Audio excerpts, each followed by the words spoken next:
Hello. Welcome back. Welcome to the Workplace Wellbeing Summit, an event that we are hosting for World Wellbeing Week, which runs all week this week. Thank you for joining if you are with us live today. We had some great interaction yesterday in the live chat, so please, if you do have questions and comments today, get them in there, particularly if you're watching on YouTube, and we'll try and answer all of your questions. So it's let's have a look where we are. So we obviously had, if you were with us yesterday, you'll know that we had a personal development train the trainer session that I hosted, and today I'm going to bring on two guests. So it's Jess from That Works For Me and Souky from Zing-Groups, and I'm really pleased to have them both. Let me bring them both in. And I'm going to get rid of this screen, and here we are. Thanks, both of you, for joining. Nice to see you. Thank you. Lovely to see you too. Hi. So, as I mentioned, we've got Jess from That Works For Me. Jess, can you give a bit of an introduction to the company? And also, I love your story of why you started That Works For Me as well. So would you mind sharing that as well? Yeah, absolutely. Hi, everybody. My name is Jess Heagren. I'm CEO and co-founder of That Works For Me. We are a flexible working platform that connects people looking for part-time and flexible work with brilliant businesses in the UK. We are primarily for mums, but we don't exclude dads or grands or aunties or uncles or anybody. We just find that mums tend to be the ones that need this type of work the most.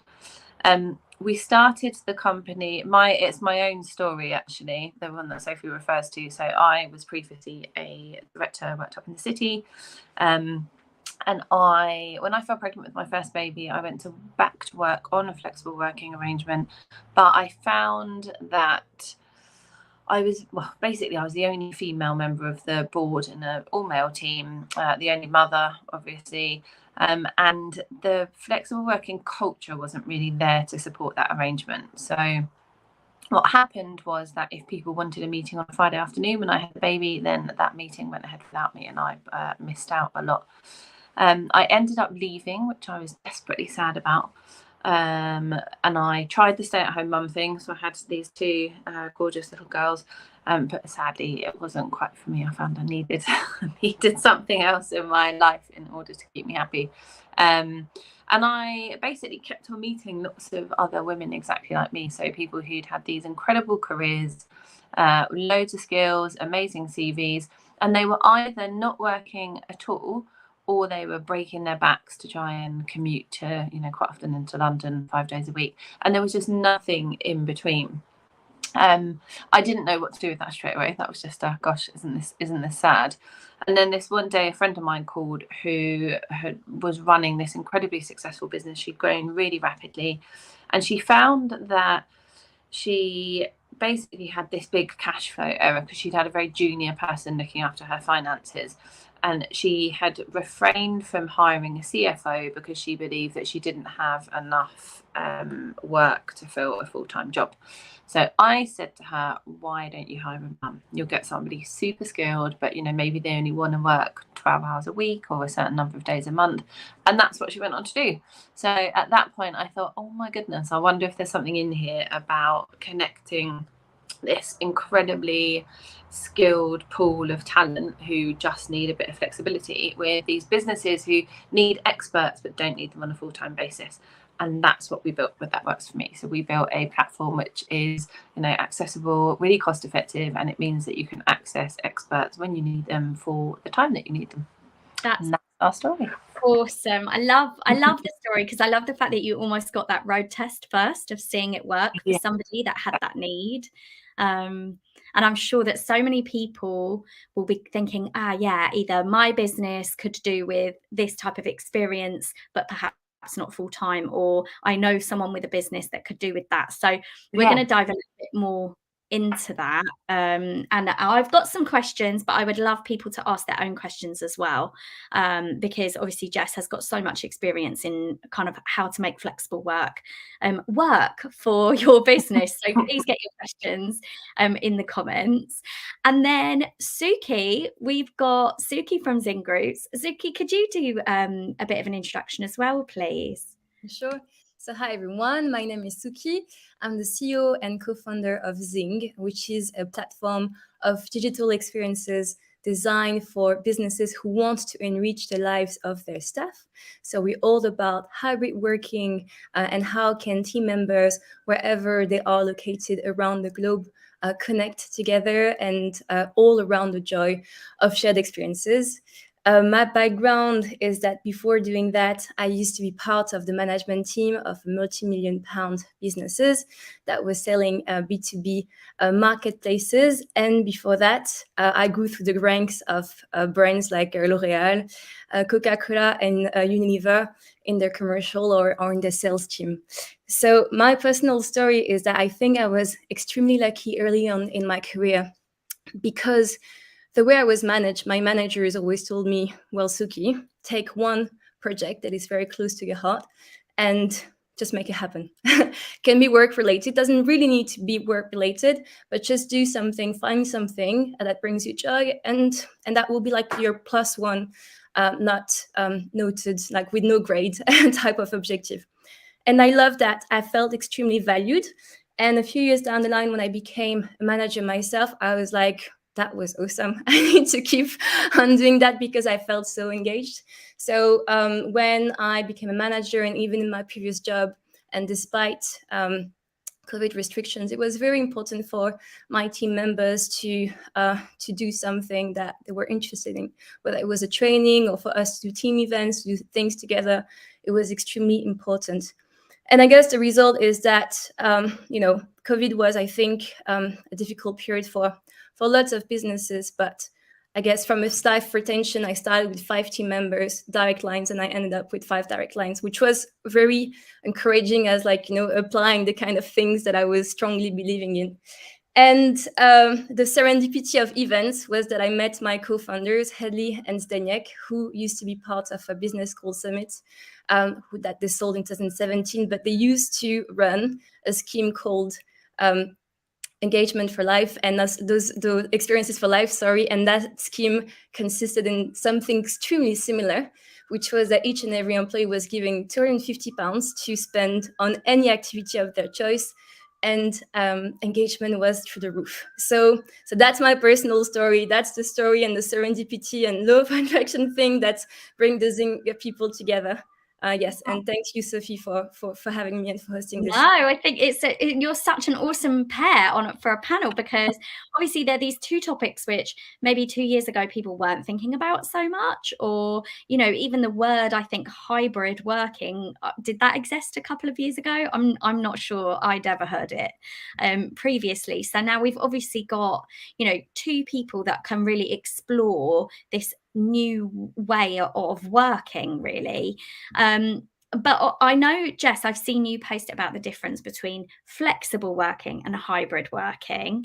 And this is something that I think you can explain well. Could you sort of go into a bit more detail about what flexible working actually means? Yeah, absolutely. So I think flexible working, I think there's a common misconception of it within some businesses and some people who don't understand what it means. So one of the biggest resistances, I guess, that we would hear from businesses is for them to say, I can't just have people wandering in and out at any time. How am I supposed to know where anyone is? That's not flexible working. So flexible working can mean, so my interpretation of it is anything that is non-standard 9 to 5 in the office. Anything that doesn't look like that, you can call flexible working. So it just doesn't fit that sort of traditional working pattern. So that might mean part-time. It might mean staggered start and finish times. It might mean compressed hours. It might mean annualized hours. It's any sort of non-standard work pattern. And I think what's happened over the last couple of years with COVID is that people have come to confuse remote working, which is where a person doesn't work in the office, they work somewhere else, whether that's home or a shared office space or something, with so that's sorry, those terms with flexible working and remote working have become confused, and they are two different things. The flexible working is a lot more broad than just remote working. Hybrid working is the term that we use when people spend some time in the office and they spend some time remote working. So hybrid is a combination of the two. Right. And I think that makes sense, obviously. And I wonder if people who are watching, what their current situation is. So are people, do you have a hybrid work situation going on at the moment? Do you have any flexible working at all? So yeah, I'd be interested to hear in the comments what what's the situation for a lot of companies right now? How are they managing that? Or what are the different situations that they have? Because I guess, Jess, a company could have hybrid working and they could have people that are flexible workers as well. And any combination of the above. So it might be that, so if I take my team, for example, we all work remotely. We work completely flexibly. So Roxy, who works for me, she has a work pattern. If I'm honest, I'm not even completely aware of it. I know that we have our meeting times when we talk. I don't know when she works the rest of her hours, and in the nicest possible way, I don't really care. So long as she gets her job done, then she can work whenever she likes. Yeah. We've then Nick, who's based up in Leeds. Nick, I haven't seen for 6-8 months, I don't think, but we still work together. Again, she works to deliver her objectives in a time that suits her. Now, that's probably the furthest extreme of flexible working you're going to get. It can still be flexible working if I am employed to work 4 days a week, and maybe I don't know, I do half a day from home. I might even do all 4 of those days in the office, but that would still, by some companies, be called flexible working because it kind of sits under that flexible working banner. Yeah, I get it. Right, interesting. Yeah, and I think it's one of those things where maybe the sort of startup world or the tech world might be embracing this a little bit better than maybe traditional offices. I don't want to assume. I think so. Historically, the marketing sector is probably the first to embrace this. So marketing skills make up, I would say, about 65% of the skills that we have registered on our platform. And I think that's because they're used to working in much more of a project way. So they'll get in, maybe designers to help with one part, a copywriter to help with some part of it. You might then have somebody overseeing the overall strategy. That work style very much lends itself to that style of working. Startups are a great example.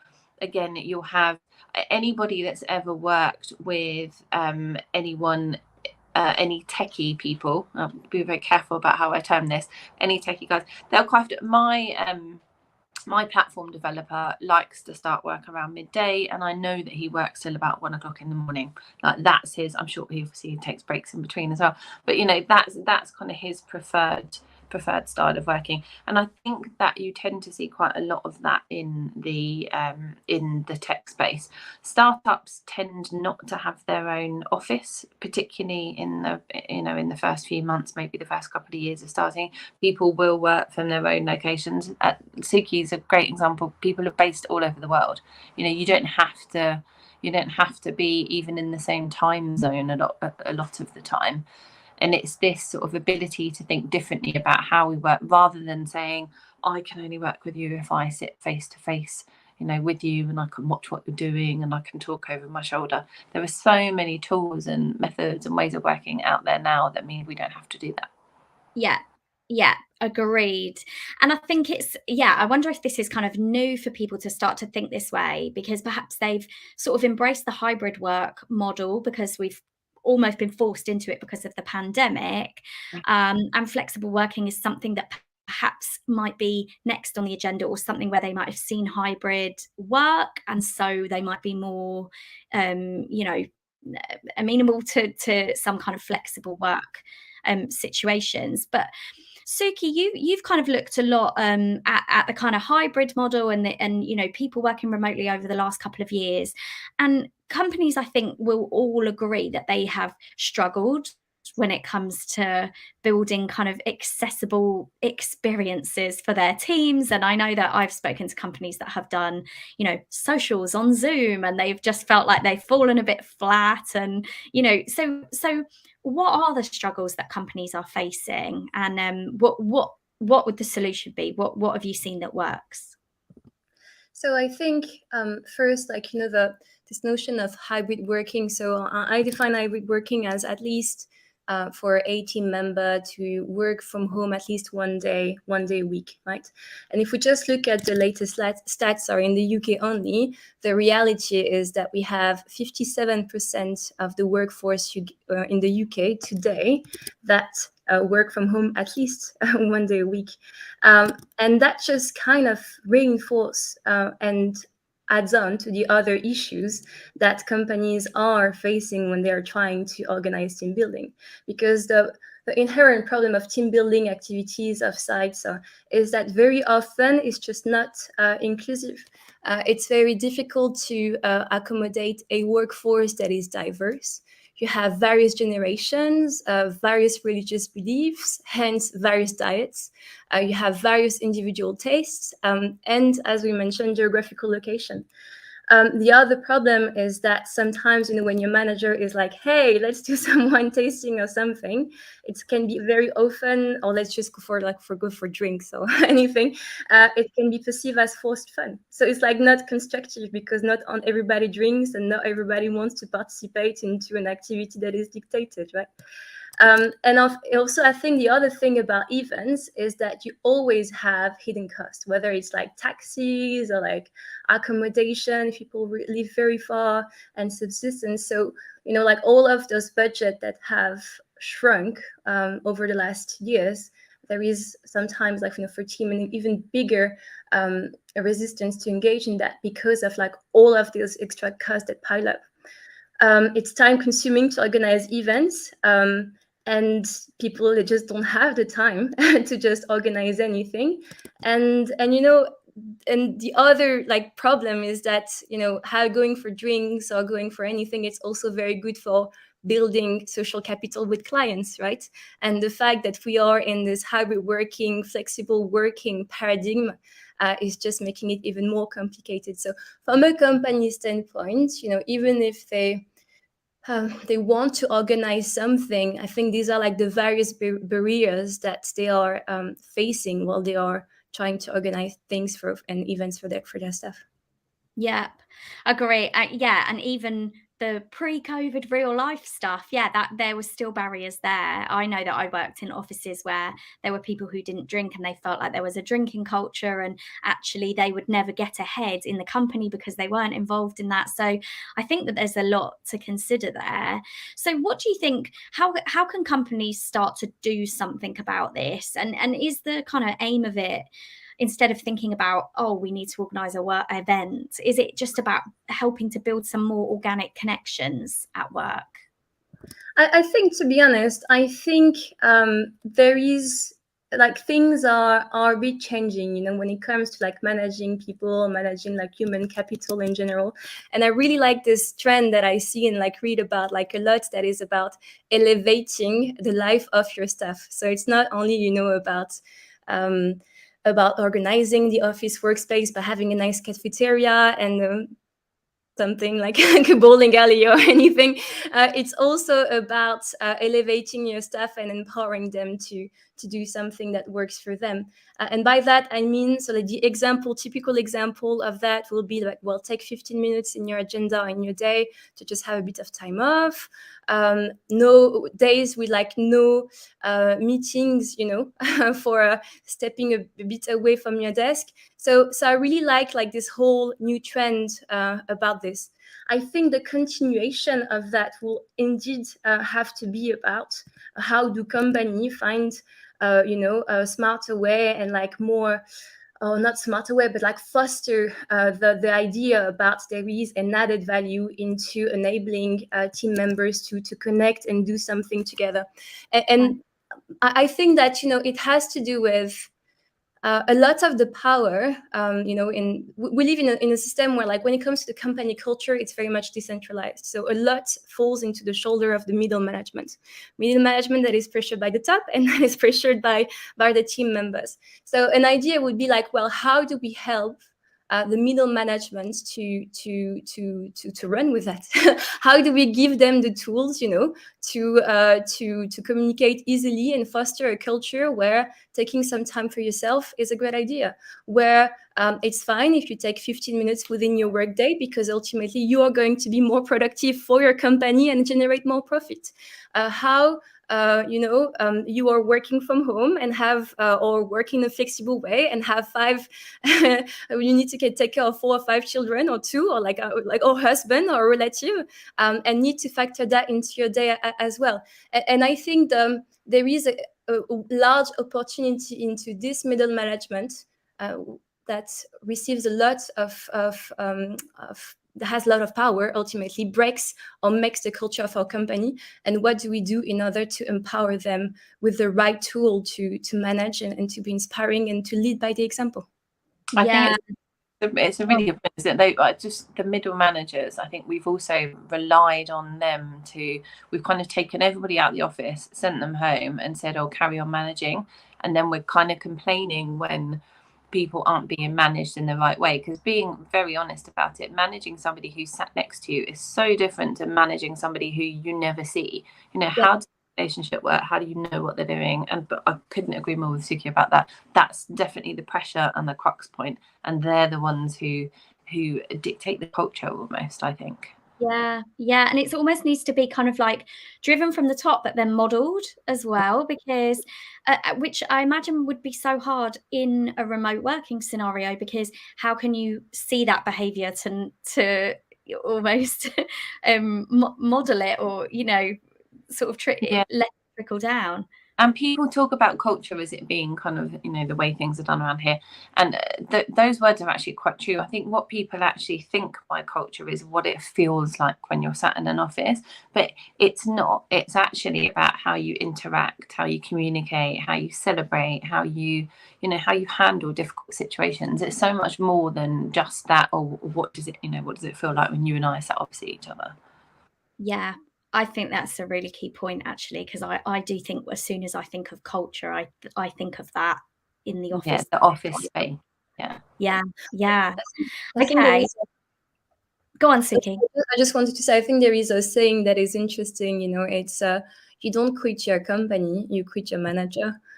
So yes, like, just to corroborate all of the things that we're saying, that there is a partly an educational tool, partly like a tool, an educational angle, tools to provide. There is so much to be done, I think, about enabling those middle managers to represent what they want to stand for and to adapt to this very moving world that we're living in. Yeah, absolutely. And I think you're kind of touching on this already, Souky, but why? Maybe this is an obvious question, but why is it important to make these team members feel valued, feel elevated? I love that word, elevated, that you used. Why is this important at the moment, particularly? Well, I think if you only look at it from a company perspective, it's a no-brainer. So you have like so many stats that are related to that. When it comes to how engagement correlates to productivity, correlates to performance, correlates to profit. One of the numbers that I like to quote is if an employee is engaged, then they generate 4.4 more x more profits, and that's coming from like the employee engagement experience. That's, I think, it's the a company that even if like a company is looking at it from like a very black and white return on investment purpose, I think it's a very strong angle. But the reality is, I think the reason why it's also very important to connect and to build relationship is that it enables you to see your peer into like with a different angle. So you might have like some perspective and like, oh my god, I hate to work with this person. It's just like so complicated and so painful.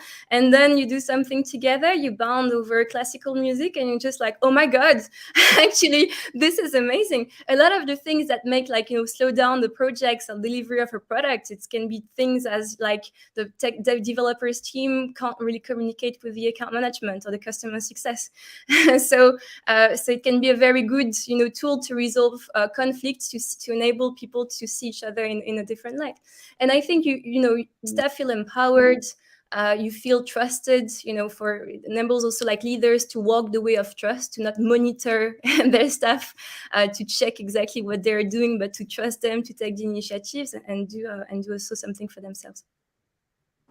Yeah, so important. And I think even from like you said, from the most basic level, at the moment everybody is saying that it's difficult to find people. You know, it's a candidates market at the moment. So I think any of these things, and I want to come back to some of these kind of, you just mentioned a bond over classical music and how we kind of get to that with a company.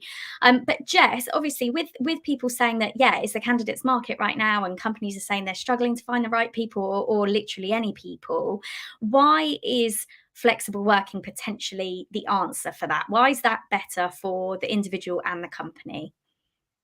So there's a really broad answer here, isn't there, about some companies are doing this and they're doing it brilliantly. And I think what COVID did was enable us all to experience life in a way like no other. So I don't think that we'll ever see another time where our time is ours again, you know, so where you're back at home and you get to say, right, well, I'm going to exercise when I want to, I'm going to walk the dog when I want to, I'm going to, you know, do the school run or look after the kids. And that gave people a real sense of, this is what my life could be like. Don't get me wrong, there were a lot of negatives about COVID, but there were some positives. And if people are trying to take the positives that came out of it, my husband and I always talk about how it was a real joy not to have to rush around trying to meet everybody else's needs.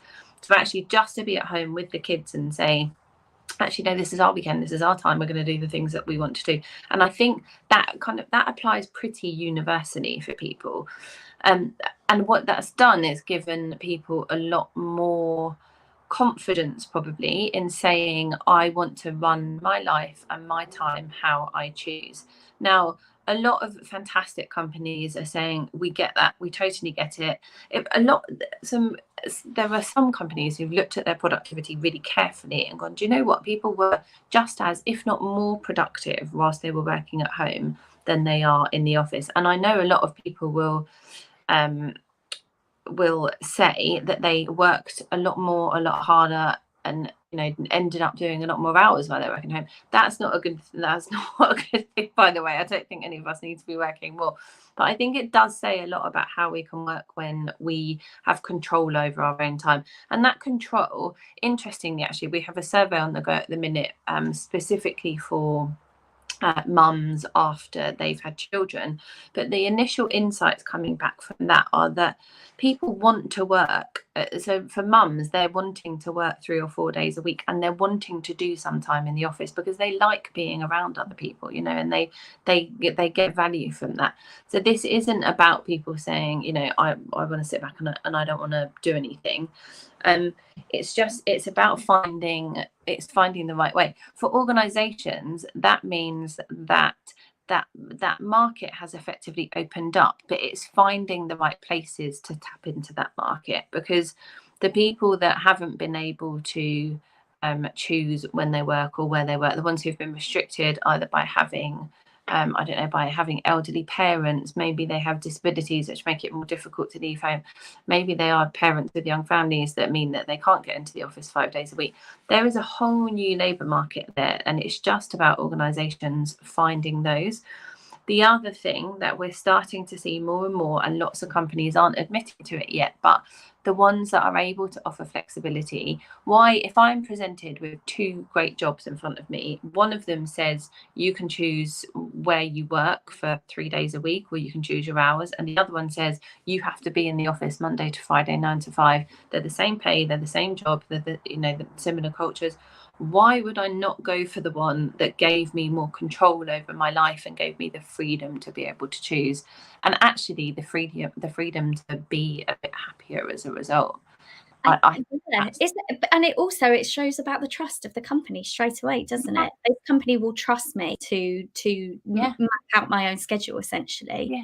And why would we be employing people that we don't trust? Is always a challenge here. Why are you agreeing for someone to come and work for you if you can't trust them to do their job? There's something very inherently wrong with that. Yeah. So what about one thing that I'm curious about with this, Jess, because I think companies, they've gone, okay, we've done the hybrid thing, or we've got people coming in some days a week and not others. And so, okay, yeah, we could get on board with this flexible working. We probably have got positions that we can't fill at the moment, that actually it would be better to have somebody in a flexible position. What about resistance from other staff members over, like, do you literally have to turn around and go, right, well, everyone can be flexible? Or could you know, is there ever that kind of struggle, really? So I mentioned at the beginning that I ended up leaving my job because there wasn't a flexible working culture. And for me, from personal experience, that's so important. If you're in a team where everybody is in the office Monday to Friday from 9 till 5, and you work maybe 4 days a week, or you leave the office every day at 3, that will build resentment. However you look at it, there tends to be some resentment, and that's generally driven from sort of lack of understanding around personal circumstances and that sort of thing. But the reality is that flexible working culture, why would people bend to move meetings just for one individual? It becomes that sort of ethos. The whole thing about having a culture there means that everybody works to support each other. And it also means you'll start to think quite differently about when you're having meetings, why you're having meetings, do they need to do now? One of the things that I hear that works most successfully for people is that they get to go into the office maybe 2 or 3 days a week. They get all of their meetings out of the way, all of their interaction, and then they've actually got time on their other days to do the work. And I think particularly in corporates, we've become so obsessed with getting more out of people. They are in meetings Monday to Friday from 9 till 5. Then they've got this whole job that they're expected to do alongside it. But when are they meant to fit it in? Yeah. I do you know what, I got kind of, I guess, forced into that situation in a good way, because we had I've talked about this before. I don't know if anybody watching will have heard this story from me, but I had some building work done literally on the other side of the wall where I was, and they were here for about a month. But builders tend to knock off quite early. So I just put all of my meetings at 2 o'clock onwards, and I got so much done in the mornings just by refusing to book a meeting in when I knew that there would be kind of loud noise going on. So yeah, like things like that companies could try, I guess. Yeah, I do it. So I'm a mum to 4 young children. So I can only have meetings during school hours, and I actually do my work. I do mine in the evenings, which isn't ideal, but that means that I have 3 till 7 with the children, so that I can do dinner, homework, bed, all that sort of thing, and that's fine. That kind of break in my day worked really well for me. And I'm the same as you, Sophie. If I tell someone I'm going to sit and write them a blog post, or I'm going to write a job post or something, I can actually do that in the evening when I've got time and I've got no one bothering me. I'm not stressing about my next meeting and prepping for it. Yeah. So this is really interesting now, because I feel like we're sort of really starting to understand about how companies could kind of embrace this. They probably are starting to do it already. I'm sure there's not many companies now that have still got people in the office kind of 9 to 5 every day of the week. Not sure what their staffing levels would be like if they were like that. But obviously, with the challenges of that, Souky, coming back to some of the things that you've talked about, and I don't know if you were going to comment on something that Jess said there as well, so feel free to. But what I'd like to know is, like, what companies can do now to kind of enrich the lives of staff when they've got staff who are hybrid, flexible, etc. Kind of this dispersed team.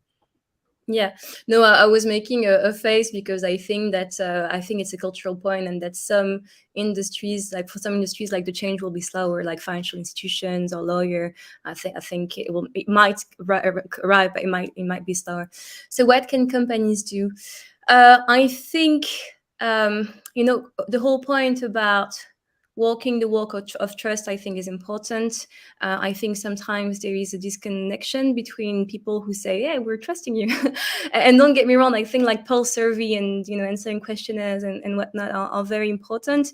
But I think when they are correlated with tools that enable us to see who's opening emails or to see from what time to what time you're working and things like that, it convey a sense of tracking, so, and of monitoring, which is very contradictory with an official speech. I think finding solutions like enabling people to have a bit of time for themselves during the day.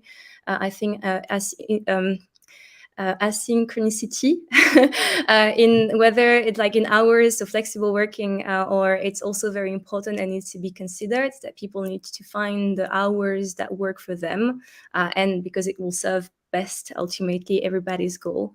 So these are like the kind of few things that get to my mind, and coming back to what I already said, it's all about the middle management, as we already said, and how do you empower them to lead the right way and make the right decisions. And how can they go on, Jess? No, I was just going to say it's back to this thing, isn't it, about outcomes driven working. So actually, if I give someone a job, what are they achieving and what are they producing? Are they doing that job well? Do I really care about how many hours they put into achieving that, or do I care about did I get the right end result? And I think that's when you start to manage in that way, that's when you've really achieved a different way of managing, because then you're not bound by clocks, you're not bound by times, you're not bound by timekeeping. You're actually looking at whether somebody achieved the thing that you needed to achieve, which is why you got them in to do a job in the first place. Yeah. It's a little bit different, I think, if we're talking about sort of call centres and that type of thing. But interestingly, on that front, they only ever budget to, I think, so the number that we used to work to was maybe 63%. So you would budget that 63% of their time was productive and the rest of the time wasn't. So again, coming back to what Souky's saying about, having that time, we know it happens. So why not embrace it and work with it rather than constantly trying to butt up against it and fight and it's just trying to follow that through when it's just not feasible, it's not human. Yeah, I wonder how many managers have sort of really made that switch from perhaps did used to work very sort of like I know I worked in an office once where you literally could not leave. People would try to sneak out of the office to not be seen, and it was all about how long you were at your desk for. I don't remember any meetings where they were saying this is how productive we've been this week, or anything like that. So I wonder how that might have shifted. And don't get me wrong, like I know that as a corporation you need to drive a corporate agenda and that you need to drive productivity, and you need to make sure that you're paying your employees for the right reason. I guess and I know that by no means what I'm saying is like people should make the most of elevating your day and just like have 3 hours of yoga and after 2 hours of nap, and like it's not, this is not what I'm saying. I'm saying that trusting the staff to also think about the schemes that work best for them, and connecting with teammates differently and doing things in an asynchronous. I struggle with that word. If you see what I mean, in a synchronous that word way. Not at the same time, right? It is something that we need to enable to foster, and that should thrive. Yeah. And Souky, on that, so you mentioned something earlier about classical music or finding common interest, and you mentioned that you obviously had a project that stood out to you, that wasn't necessarily kind of work related as such. What can companies do? Like, are there things that they could start doing now to try to kind of foster these shared experiences? Or if somebody's watching who's kind of in HR or management, what could they be introducing to try and kind of build these connections? I think it's a good idea. So that's it's a good question. So it's exactly what we are trying to solve at Zing. So Zing is an MVP stage, and we hope to roll it out at a wider scale in the next 6 months. That's the plan that we're working on. So of course you can hear more about Zing, but what we're doing. But in essence, I think to come like to the essence of what we're doing, I think what can company do? You don't need to go for team buildings that are going to be crazy and that are going to, you need to find a way to make your team buildings more inclusive, right? So for a hybrid workforce, managing to find a way to do it online isn't a solution. You need to, and the second idea will be that it doesn't need to be like, a whole day of events, because like 4 days, an hour of meeting is sometimes very long. So imagine 4 hours of meeting, just like, oh my God, online. If I'm consistent with that, what I've just said, it can be a lot. So no, this is not what I'm suggesting, but it can be like 15 minutes of like just a break during the day where you can connect and just like, learn something based on your interest or something like that. So find a way to break down a bit this kind of like team building activities. And there is a whole like sociological behavior, like the whole, I forgot how it's called, but teams at the beginning they meet, then they I'm skipping a few steps, but ultimately they are going to storm and after they perform. So the more you make your team interact, the more ultimately it will enable them to behave and to be more performant together. So definitely, if a solution is to facilitate smaller events to come to that performance standpoint easier, it's definitely something to do. And after, it's also, so a thing that I was doing myself, and maybe that's something that I would recommend, is just let your team choose. By no means I had the authority to say for the team. So what did we do? We did a Greek. The latest one that we did a quiz on antique Greece.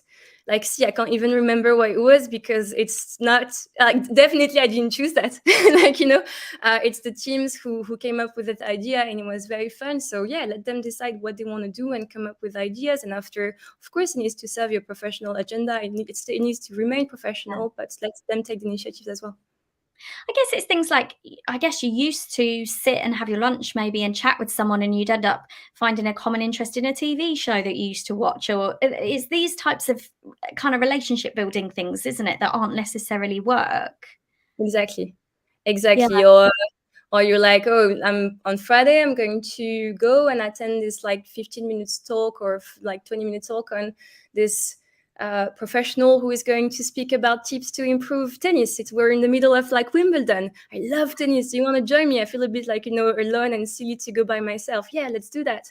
And like, this kind of like small things that don't need to take like a whole day, don't involve commute, don't involve like, dietary restrictions and things like that.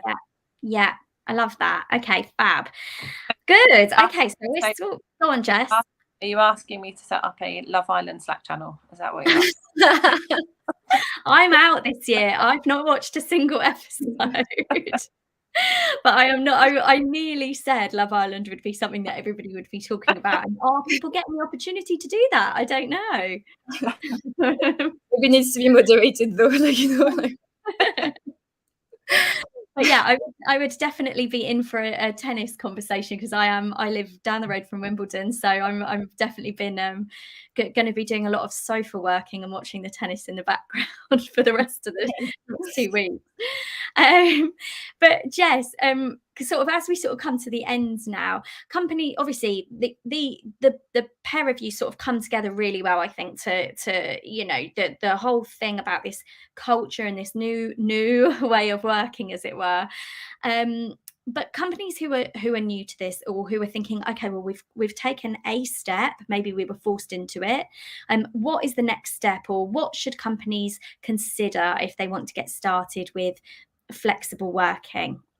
The first thing you need to do is talk to your people, and I cannot stress this highly enough. So I think you need to go back and you need to be having the conversation to say, what was unbearably painful about the last 2 years, and what were the positives that we can take from it, and we can move forward. The second point is then listen to what they say.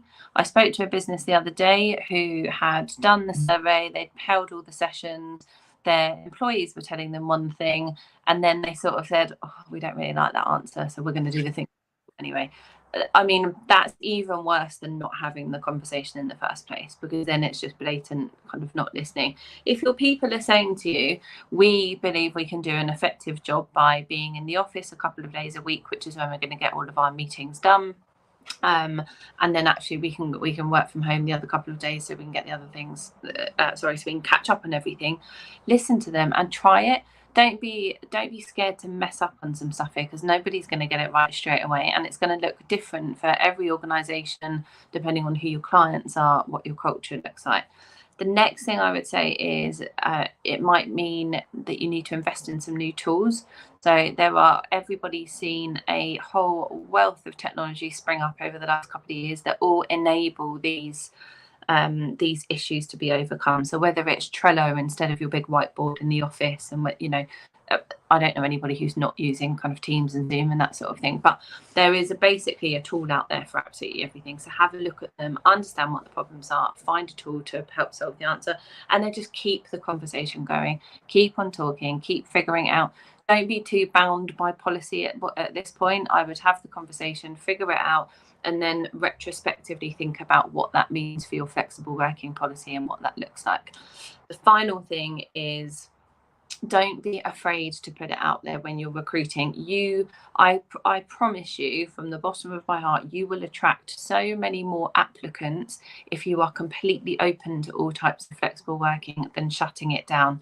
Go out with an open mind, then have the conversation with somebody about how they then fit into your organization. We see a difference I can see if somebody says that they need to be in the office more than 3 days a week, there's a very good chance they won't attract any applicants. If you say that you're completely open to types of flexibility, we're seeing kind of a difference of, you might see 15, 20 applicants, and that can be on the same job just by removing that paragraph. Wow. There is demand for it, people want it, and they're not even looking to apply where people aren't willing to have that conversation. Yeah, that's amazing. Our job offers with hybrid and or flexible working hours are 3 times more attractive, Jess. So yeah, it's a massive difference. Yeah, that is such good sort of actionable tips for people as well, that I think they can go. And I really like that about having a conversation with your staff, even to say, we're looking at doing this and we're trying it, and things don't have to be permanent. Figure it out, test things. I think that's really good. I'm going to pop your details on the screen one at a time now, in case people want to go and find out more about you. So obviously go and check out Jess's website, thatworksforme.co.uk, which can people see your job boards and things on the website, Jess? Do they have to? Yeah. So there's 2 kind of journeys. If you're a business, there's a hire professionals page where you can have a look. Obviously, if you're looking for flexible work yourself, then visit the work pages. If you've got any questions off the back of today, connect with me on LinkedIn or message me, Jess at thatworksforme.co.uk. Always happy to take questions and calls and things. Yes, and I will send obviously all of your details out afterwards as well. And Souky, you're obviously just getting started, so your website's a sort of landing page, holding page at the moment, but people can find you on LinkedIn as well, can't they, and connect with you there? Yes, absolutely. So if you, exactly, it's a landing page for now. There is not much available just yet, but if you want to hear more, you will see a contact address, a contact@Zing-Groups.com. You can contact me on LinkedIn, Souky Arsalane, or you can just send me an email, souky@Zing-Groups.com, and I'll be happy to come back to you. Brilliant. Thank you so much, both of you. I think this conversation could have probably gone on for about 2 hours, and we could have sort of talked about all sorts of ways of things that we would connect over, and ways that we would work, better if work was more flexible. I think it's given people a lot to think about. So thank you so much for joining me. For anyone still watching, obviously tomorrow, if you're watching live tomorrow, Wednesday, we'll be back talking about sustainability, which I'm really interested in, how companies can sort of incorporate sustainability into their well-being plan, how they can do that in a way that is embracing for teams, and how to bring nature in. So we've got 3 great experts to come back, and it will be a panel discussion. If you've got questions, you'll be able to ask them too. So please come back. And for now, this afternoon, you can catch Serena Williams and Rafa Nadal, I think, who are playing. But thank you so much, Jess and Souky. It's been so great to speak to you today. Fabulous. Thank you so much. Thank you.